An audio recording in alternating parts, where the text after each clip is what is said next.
Assalamualaikum warahmatullahi wabarakatuh. Kembali lagi di channel Berita Mistis. Untuk kisah kali ini masih ada sebuah cerita dari tulisannya Untung Prasetyo.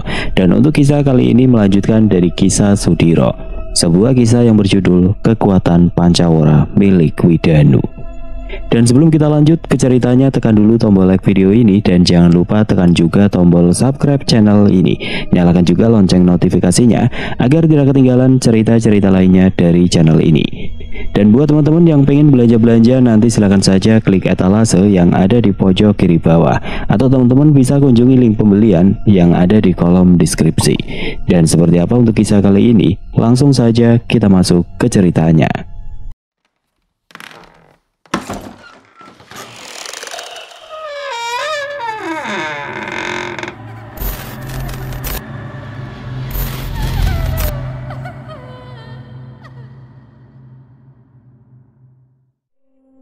Sudah 1 minggu belakangan ini, Gatra Prawira pergi tanpa pesan dari rumah tempat di mana Sudiro dan Sri Kanti serta Widanu dan juga Warijan tinggal. Hal itu tidaklah biasa, karena kemanapun Gatra Prawira akan pergi, sosok makhluk gaib yang sudah lama bersahabat dengan Sudiro itu pasti akan memberitahu Sudiro atau mengirim pesan jarak jauh melalui telepatinya.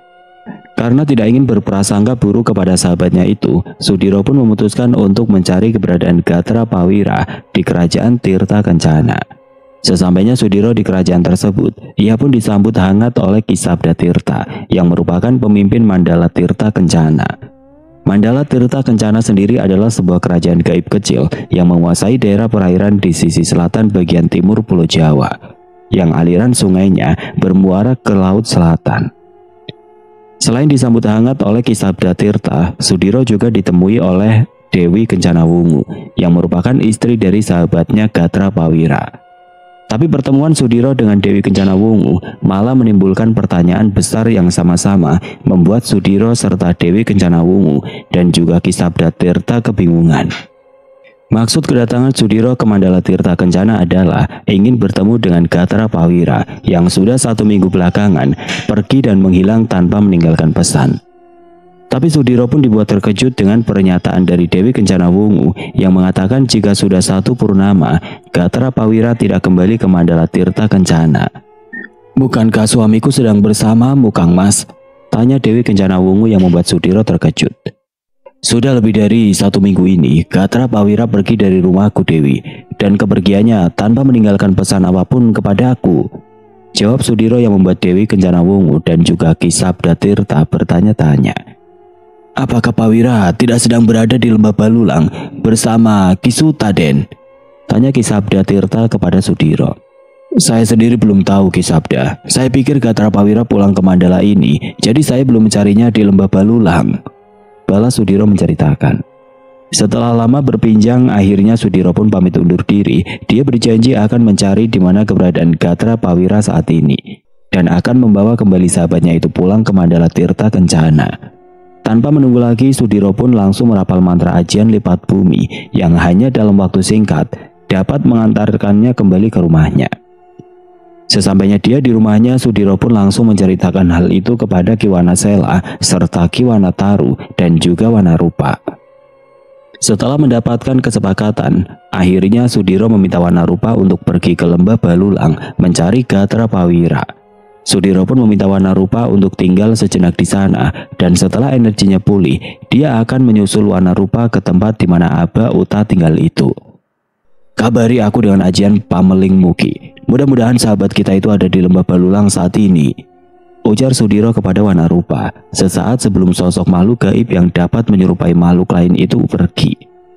Setelah 1 hari menunggu, Wanarupa tidak juga kunjung memberi kabar tentang keberadaan Gatra Prawira. Karena merasa ada sesuatu yang tidak baik, Sudiro pun lalu melakukan ajian Pameling untuk dapat menghubungi Aba Uta. Tapi entah apa yang terjadi pada dirinya saat itu, ajian Pameling yang dikirim Sudiro ke Aba Uta tidak dapat digunakannya untuk menghubungi Aba Uta dan juga Wanarupa.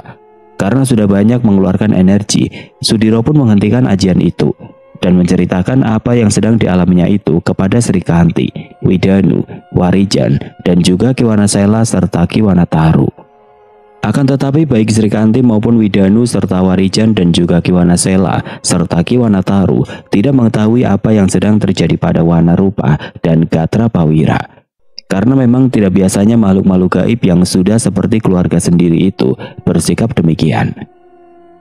Jika ajian pamelingmu tidak dapat menghubungi Gatra Prawira dan juga Wanarupa, bagaimana dengan kami, Mas? Energi kami sangatlah terbatas, ujar Srikanti yang juga disetujui oleh Ki Wanasela dan Ki Wanataru. Dulu aku pernah menggunakan ajian itu ketika aku berada dalam penjara gaib di Alas Wetan, tapi aku sudah lama tidak menggunakannya lagi. Imbu Srikanti yang tentunya sangat dimaklumi oleh Sudiro kala itu. Kalau begitu, apakah tidak sebaiknya kau sendiri yang pergi ke Lembah Balulang, Diro? Sambung Ki Wanasela menyarankan. Sepertinya memang harus begitu, Ki, balas Sudiro dengan mantap. Kalau begitu, aku titip Srikanti dan Widanu serta Warijan kepada kalian berdua, Ki. Sekarang juga aku akan pergi ke Lembah Balulang, Imbu Sudiro menegaskan. Dengan kembali menggunakan ajian lipat bumi, dengan waktu singkat Sudiro pun sampai di Lembah Balulang.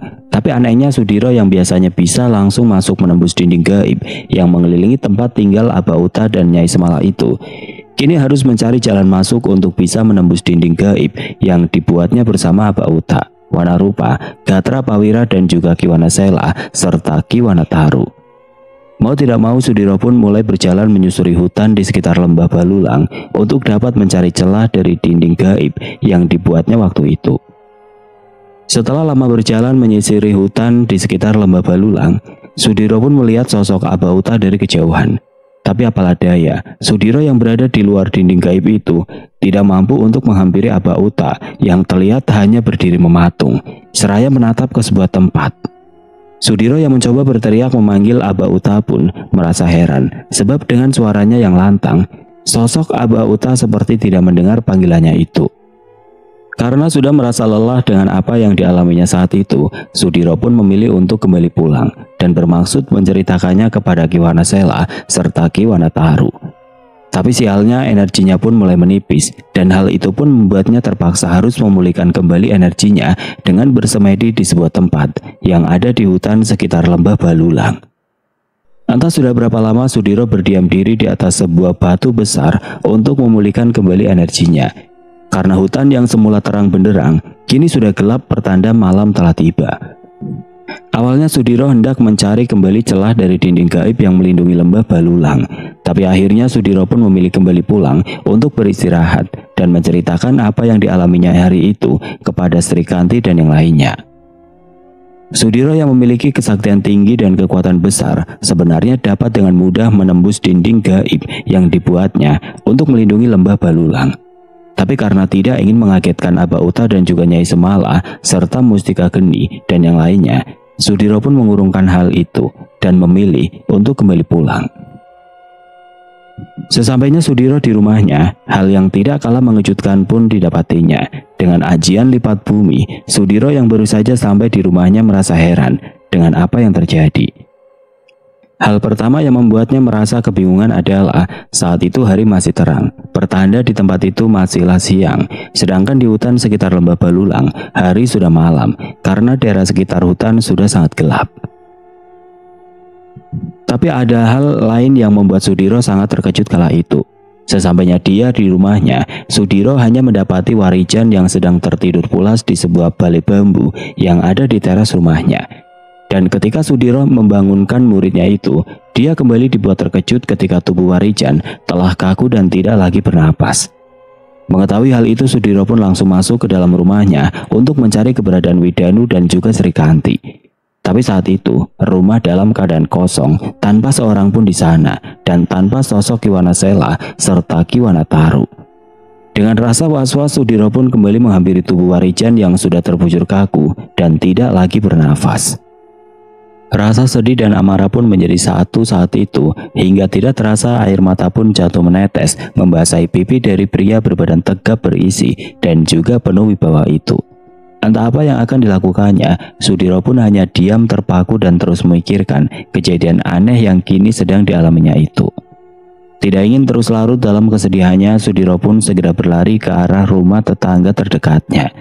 Selain untuk menanyakan keberadaan Srikanti dan juga Widanu, Sudiro pun meminta kepada beberapa orang yang ditemuinya di sekitar daerah tempat tinggalnya untuk membantunya mengurus jenazah Warijan.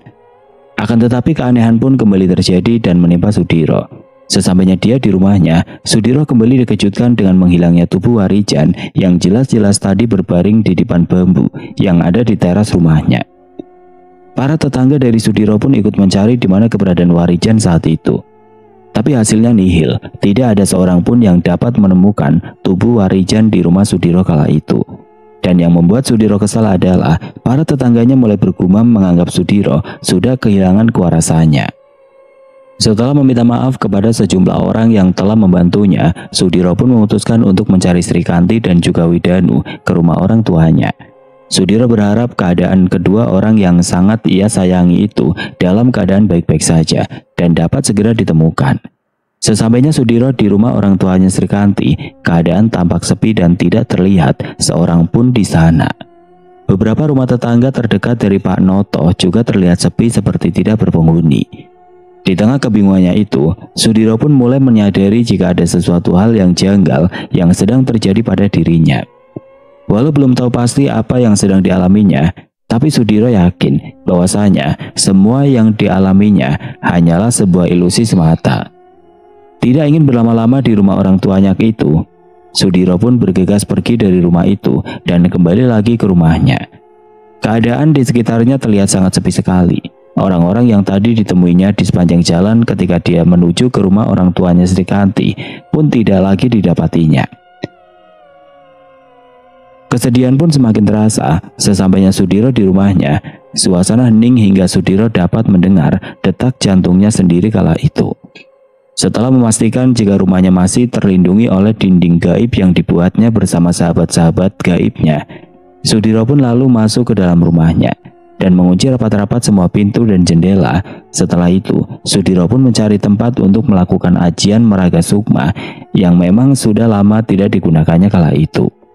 Setelah sukmanya berhasil keluar dari tubuhnya, Sudiro pun sempat beberapa saat memandangi tubuhnya. Dan setelah itu dia mengedarkan pandangannya ke sekeliling rumah. Dan betapa terkejutnya dia ketika mendapati raga atau tubuhnya yang masih duduk bersila itu tiba-tiba saja berubah menjadi sosok orang lain. Dan untuk menghindari hal yang tidak diinginkan, Sudiro pun mundur beberapa langkah dari sosok tubuh yang masih duduk bersila itu.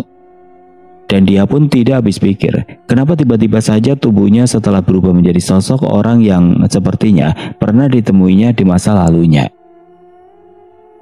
"Apa kau sudah melupakanku, Sudiro?" ucap seseorang yang tadi adalah tubuhnya sendiri. "Tidak, Ki, aku tidak pernah melupakan orang-orang jahat yang telah aku habisi." "Apa kau pikir aku sudah mati?" jawab sosok dukun yang menjadi orang pertama yang dihabisi Sudiro secara langsung di tempat pertempurannya.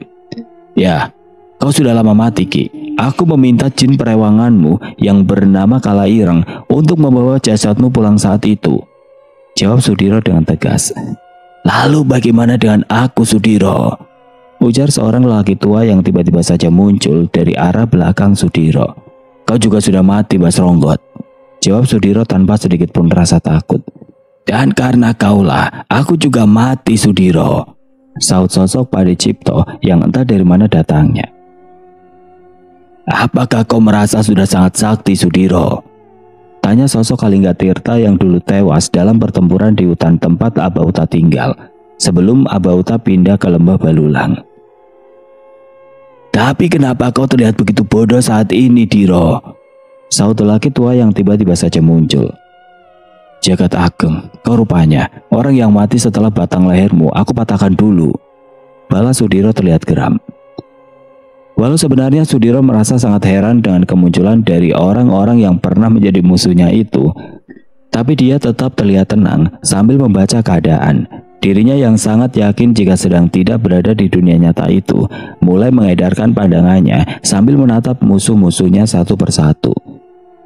"Jika dulu kami dapat kau kalahkan dan dapat kau habisi, maka sekarang giliran kami untuk mengalahkanmu dan menyudahi hidupmu, Sudiro," ujar sosok Barogo yang menjadi satu-satunya sosok yang diketahui oleh Sudiro kedatangannya. Orang-orang yang telah mati di tangan Sudiro itu terlihat sudah bersiap untuk menyerangnya. Sosok Mbah Rogo yang berasal dari ragam milik Sudiro itu pun mulai bangkit dan menatap tajam ke arah Sudiro. Sosok Mbah Sronggot yang sedari dulu terlihat mengenakan pakaian putih lusuh dan ikat kepala dari kain batik itu pun terus menatap tajam ke arah Sudiro tanpa berkedip lagi. Begitu juga dengan Jagat Giri dan Jagat Ageng. Dua sesepuh dari perguruan Jagat Kalingga itu seperti seekor singa lapar yang siap menerkam mangsanya.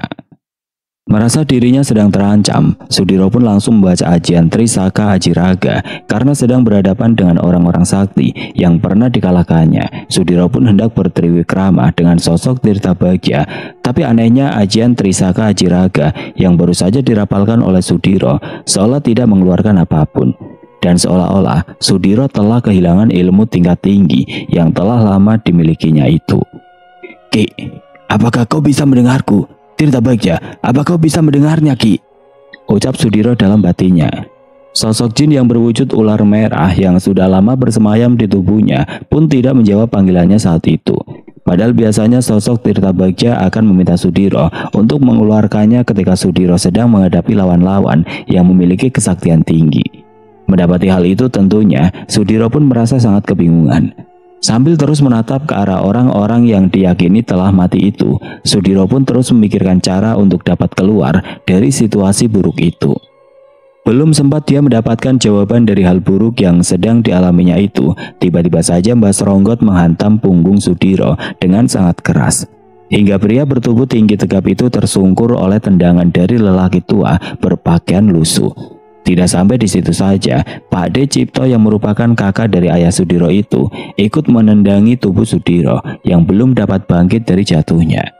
Rasa sakit pun mulai dirasakan Sudiro, walaupun dia tahu jika Pak De Cipto tidak memiliki kesaktian apapun. Setelah Pak De Cipto puas menginjak-injak tubuh Sudiro, kini berganti Mbah Rogo yang menyeret tubuh Sudiro. Setelah itu Mbah Rogo dengan satu tangannya menjambak rambut Sudiro dan memaksanya untuk kembali berdiri. Dua pukulan keras di bagian perutnya pun membuat Sudiro merintih kesakitan.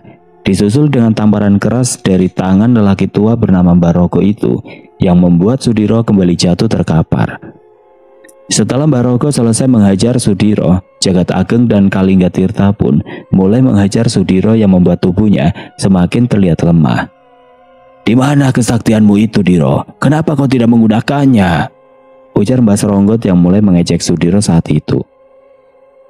"Keluarkan ajian Sindung Kendi yang sangat ampuh itu, Diro," sahut Mbah Rogo yang terlihat puas setelah dapat mengajar orang yang telah menghabisi nyawanya itu. Karena tubuhnya semakin melemah, Sudiro pun tidak dapat melakukan apa-apa lagi saat itu. Ini adalah kali kedua seorang Sudiro diajar habis-habisan oleh musuh-musuhnya. Hal sama pun pernah dialami Sudiro bertahun-tahun silam saat dirinya diajar oleh orang-orang yang memiliki ilmu bela diri tingkat tinggi serta terkena keris pusaka milik Mbah Jungkar yang kala itu ingin membalas dendam kematian adik seperguruannya dan juga dibayar oleh seseorang untuk menghabisi nyawa Sudiro. Walau sudah berkali-kali Sudiro mencoba untuk mengeluarkan semua ilmu yang dimilikinya, tapi usahanya tidak juga membuahkan hasil. Ajian Sindung Geni dan ajian-ajian lainnya seolah menghilang dari tubuhnya yang saat itu sudah diajar habis-habisan oleh Mbah Sronggot dan yang lainnya. Dan di saat-saat dirinya sudah tidak berdaya itu, datang sosok bocah kecil yang tubuhnya diselimuti cahaya putih kehijauan.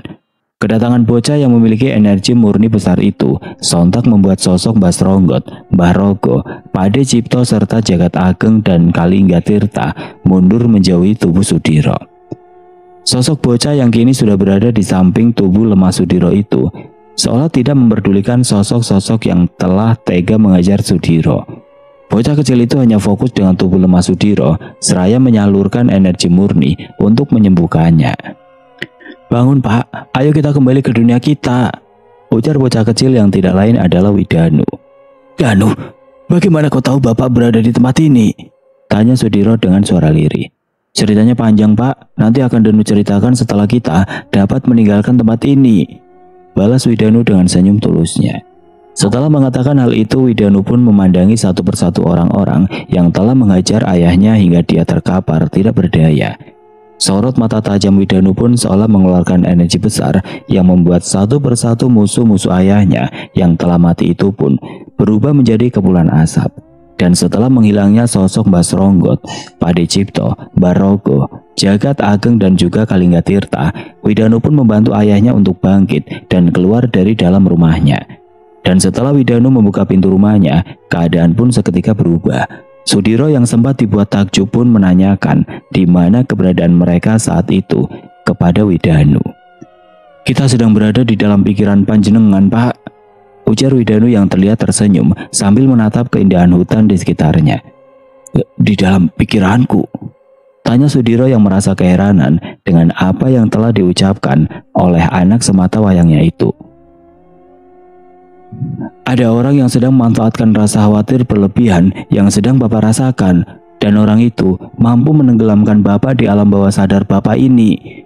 Hal itu dapat terjadi karena Bapak terlalu mengkhawatirkan keselamatan dari orang-orang yang Bapak sayangi. Tidak hanya itu, Bapak juga takut jika ada makhluk-makhluk gaib yang menyerang sahabat-sahabat Bapak seperti Paman Gatra Prawira, kakek Wanasela, dan yang lainnya, hingga Bapak tersesat dalam pikiran Bapak sendiri, yang mana di dalam pikiran Bapak, orang-orang tadi masih hidup."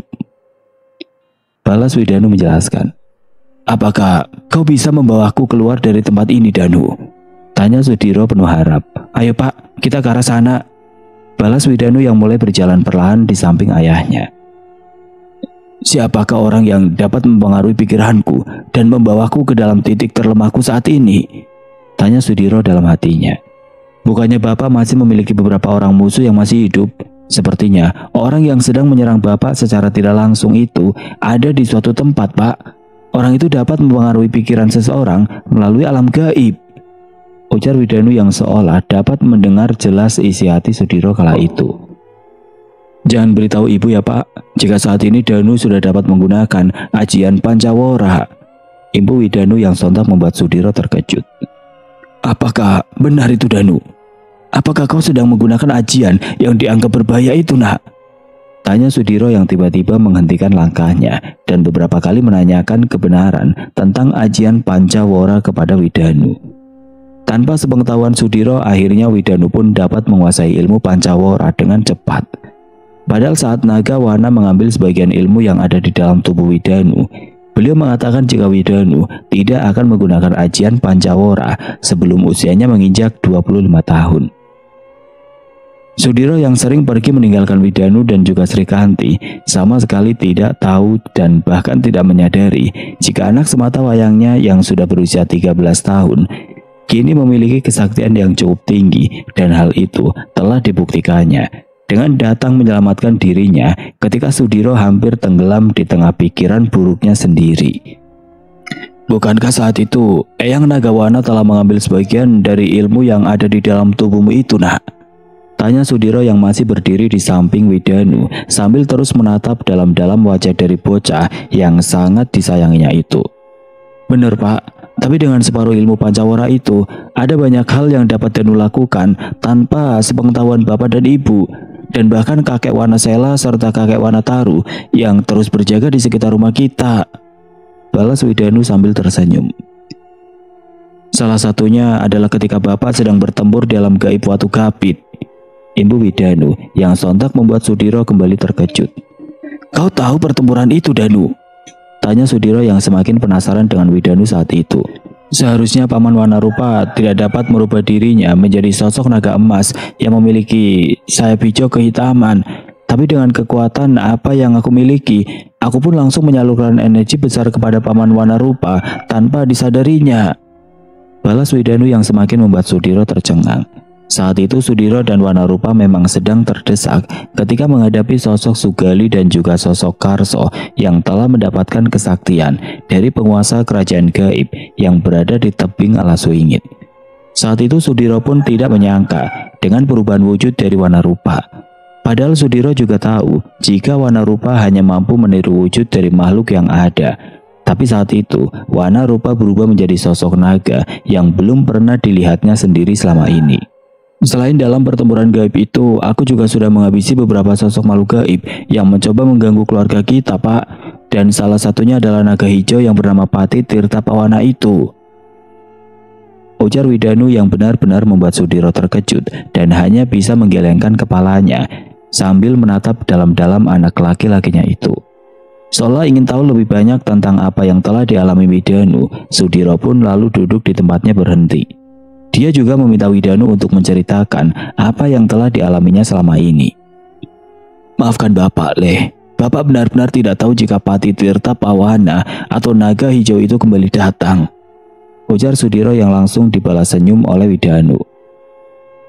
Lalu, di mana kau menghabisi Pati Tirta Pawana, Leh? Tanya Sudiro yang ingin tahu bagaimana anaknya itu dapat menghabisi sosok naga hijau yang memiliki kesaktian tinggi itu. Setelah Bapak pergi bersama Pak De Samino ke Dusun Karangombo, Danu merasakan ada sebuah energi besar yang mendekat ke arah rumah kita, Pak. Dan Danu merasa gelisah hingga akhirnya Danu pergi ke kamar dan mengunci pintu kamar Danu. Setelah itu Danu mencoba menenangkan diri, tapi tiba-tiba saja tubuh Danu melayang dan seperti terbang hingga Danu tiba-tiba berada di sebuah tempat lain. Tidak lama setelah itu, Pati Tirta Pawana bersama dua sosok pengawalnya datang dan berdiri tepat di hadapan Danu, ujar Widanu menceritakan apa yang telah dialaminya kala itu. Menurut apa yang diceritakan Widanu kepada Sudiro, saat itu baik dirinya maupun Pati Tirta Pawana merasa sama-sama terkejut.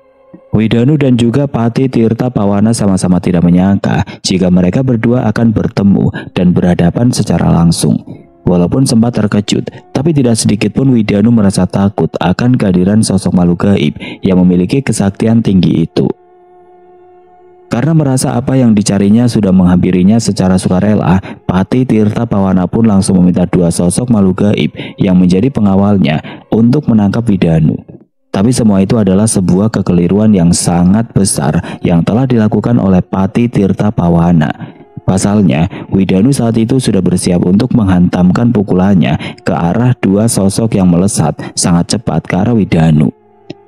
Ilmu Pancawara yang dimiliki oleh Widanu pun langsung bekerja sesuai apa yang dipikirkan oleh pemiliknya. Dan ketika dua sosok makhluk gaib itu melesat ke arahnya, Widanu pun menghindari serangan tersebut dan melesat dengan cepat ke arah Pati Tirta Pawana. Tanpa disadari olehnya, sosok naga hijau itu, Widanu pun langsung mengarahkan pukulannya ke arah wajah sang Pati. Dan setelah pukulan itu mendarat telak di wajah Pati Tirta Pawana, Widanu pun langsung melesat dengan sangat cepat, menyerang dua sosok makhluk gaib yang menjadi pengawal sang Pati. Tidak seperti ilmu-ilmu yang dimiliki oleh Sudiro dan juga makhluk-makhluk gaib lainnya, Pancawara dapat mengeluarkan energi besar dalam bentuk tertentu sesuai keinginan dan sang pemilik ilmu tersebut. Dan setelah Widanu berada di antara kedua sosok makhluk gaib yang menjadi pengawal Pati Tirta Pawana itu, kedua tangannya pun memandarkan cahaya kemerahan dengan telak memukul tubuh kedua sosok makhluk gaib tersebut. Mengetahui jika punggawa pengawalnya telah musnah, Pati Tirta Pawana pun terlihat semakin murka. Dan tanpa berbasa-basi lagi, sang Pati pun langsung mengeluarkan kesaktian tertingginya dengan merubah wujudnya menjadi sosok naga hijau. Pertempuran dahsyat pun terjadi dengan seketika. Sosok naga hijau yang merupakan wujud asli dari Pati Tirta Pawana itu tidak lagi peduli jika yang dihadapinya hanyalah seorang anak kecil. Dengan seluruh kesaktiannya, naga hijau tersebut pun mulai menggempur Widanu dengan lesatan-lesatan bola api berkekuatan tinggi ke arahnya. Layak seperti pertempuran Sudiro di Lembah Balulang saat Sudiro dengan wujud Triwikramanya bersama sosok Tirta Bagya. Pertarungan yang terlihat tidak seimbang pun kembali terjadi di alam gaib, tempat Widanu dan Pati Tirta Pawana bertemu. Walau mendapatkan serangan bertubi-tubi dari sosok naga hijau yang sangat besar itu, tapi Widanu masih merasa tenang dan terus menghindari serangan-serangan dari sang naga. Berbeda dengan Sudiro yang menghabiskan energi besar untuk bertriwikrama atau menyatu dengan Tirta Bagja untuk dapat mengimbangi perlawanan dari Pati Tirta Pawana, Widanu yang hanya seorang diri itu dengan mudah dapat menghindari serangan-serangan mematikan tersebut. Ketika mendapatkan peluang untuk menyerang sang naga hijau, Widanu pun langsung menyelimuti tubuhnya dengan energi besar dari ilmu Pancawara saat dirinya sudah terlindungi dengan energi besar tersebut. Widanu pun langsung melesat ke arah sang naga hijau dan hanya dengan satu kali serangan, sosok naga hijau yang terlihat murka itu pun jatuh terjerembab dihantam pukulan dari energi Pancawara. Setelah wujudnya kembali menjadi wujud seorang Pati yang mengalami luka dalam cukup parah, sosok Pati Tirta Pawana pun terus menatap tajam dan penuh dendam ke arah Widanu. Saat itu Widanu sempat memberikan pilihan kepada sosok Pati Tirta Pawana, tapi sang Pati malah terus berkelit dan menghina kedua orang tuanya. Hingga kesabaran Widanu pun habis terkikis mendengar penghinaan itu, dan dengan kilatan cahaya yang keluar dari tangannya, Widanu memenggal kepala dari Pati Tirta Pawana. Saat itu, Pati Tirta Pawana sempat mengatakan jika sebagian kekuatannya sudah diambil Kanjeng Ratu Selatan. Andaikan dia dengan kekuatannya yang sebenarnya, maka dia dapat dengan mudah menelanku kembali, ujar Widanu kepada Sudiro yang terlihat ikut terhanyut dalam kisah yang diceritakan oleh anaknya itu. Tampaknya kita akan kembali berurusan dengan Laut Selatan, Le, balas Sudiro kepada Widanu. Sepertinya begitu, Pak, dan hal itu sudah terjadi saat ini, ujar Widanu yang lagi-lagi membuat Sudiro tersentak. Jadi, apakah yang sedang Bapak alami ini adalah bagian dari serangan yang dilancarkan penguasa Laut Selatan, Le? Tanya Sudiro penasaran. Makhluk itu hanya memanfaatkan musuh-musuh Bapak yang masih hidup.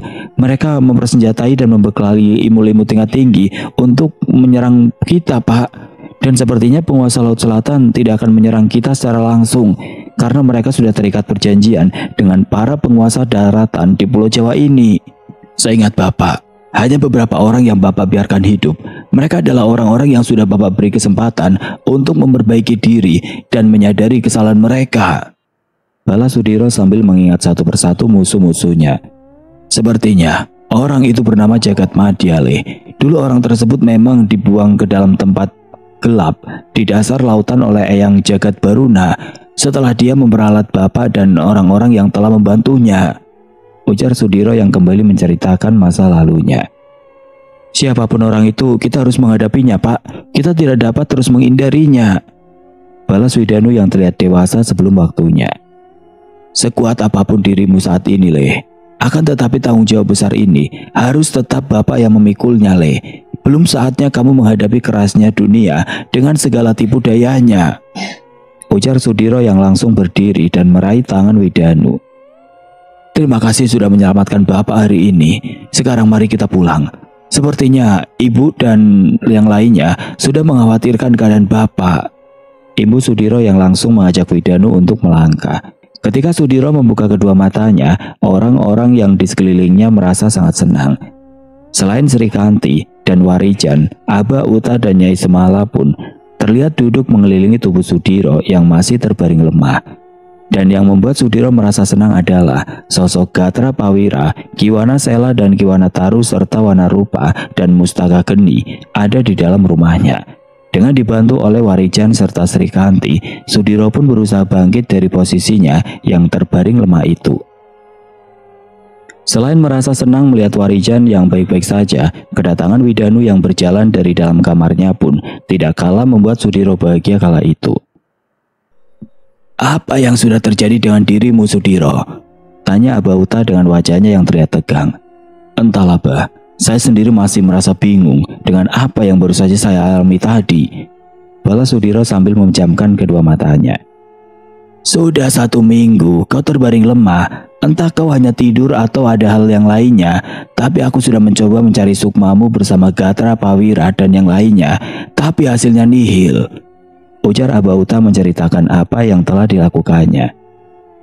Bagaimana Aba Uta bisa tahu keadaanku?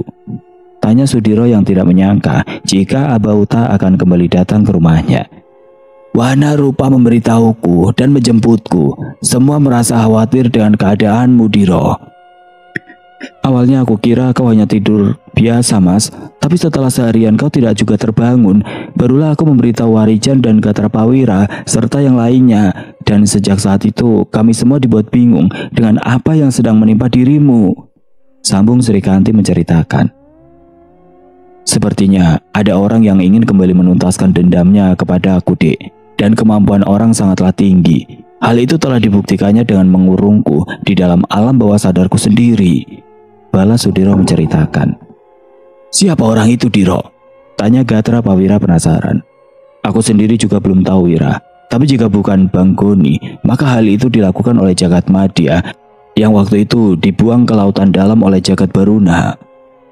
Setelah kondisinya membaik dan mendapatkan energi murni dari Gatra Pawira dan juga Kiwana Sela serta yang lainnya, Sudiro pun menceritakan awal mula dia terjebak di alam bawah sadarnya. Dan hal yang paling membuatnya sedih adalah ketika dia mendapati tubuh Warijan yang sudah terbaring kaku di sebuah dipan bambu yang ada di teras rumahnya.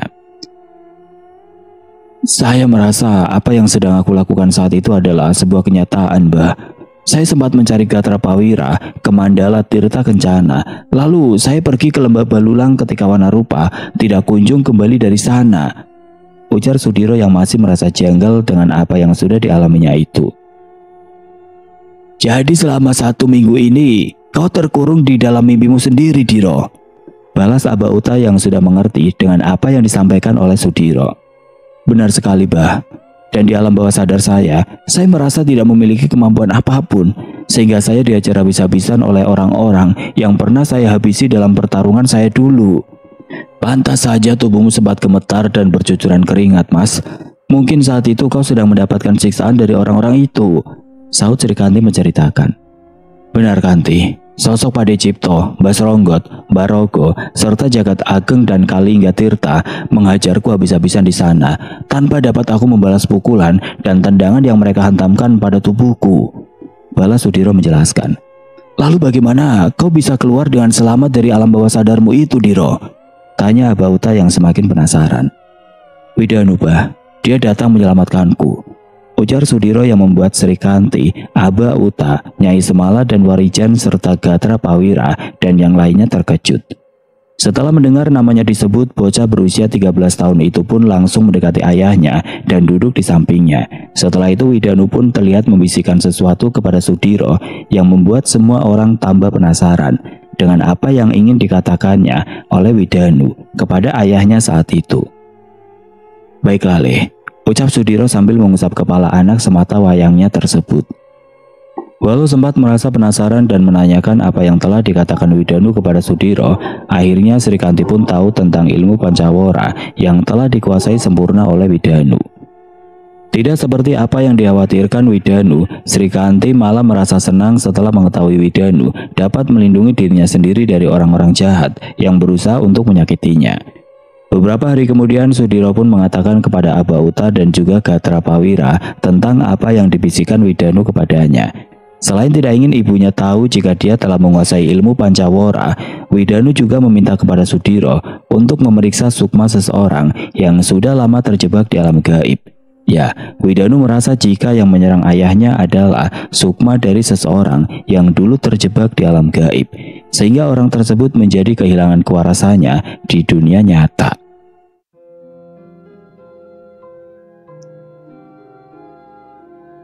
Oke teman-teman, sampai di sini dulu ceritanya. Nantikan kelanjutan kisah ini di video berikutnya. Agar tidak ketinggalan, klik tombol subscribe channel ini dan nyalakan lonceng notifikasinya. Wassalamualaikum warahmatullahi wabarakatuh.